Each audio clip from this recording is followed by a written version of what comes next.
Hi, I'm David. Let's look at part B. In part A, we were asked to find the equation of these tangent lines, these pink lines.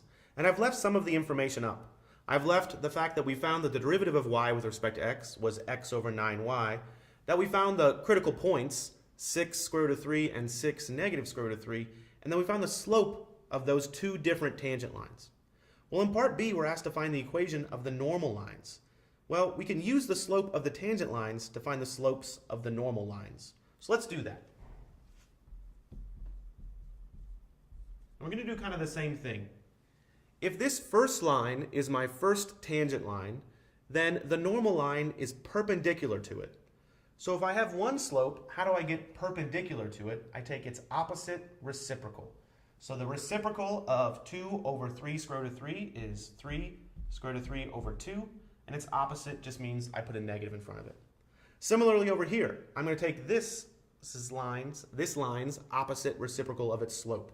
So the slope of this pink line was negative 2, 3 over 3 square root of 3. So I'm going to take its reciprocal and its opposite. So that is 3 square root of 3 over 2. And the opposite of this is a negative, or a positive. So these are the slopes of my normal line. So now I just have to plug into the point slope form. Well, the first one, this first normal line right here, it's y minus my y value, square root of 3, equals the slope, which in this case is negative 3 square root of 3 over 2, times x minus my x value, x minus 6. And I just need to solve this. This is a fine equation right here, but I'm going to go ahead and simplify it into a different form. So let's see, I'll have y equals negative 3 square root of 3 over 2x. I'll bring this inside the parentheses. If I multiply this through by negative 6, it's going to be a positive, because a negative times a negative is a positive. The 6 and the 2 will cancel out, leaving a 3. So 3 times 3 square root of 3 is 9 square root of 3.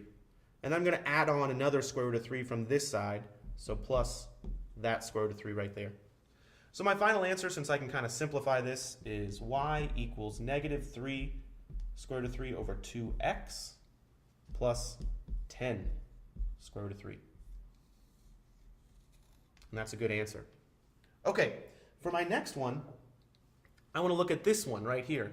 And the only thing that changes is that my slope will now be positive 3 square root of 3 over 2, and my y value will be this negative square root of 3.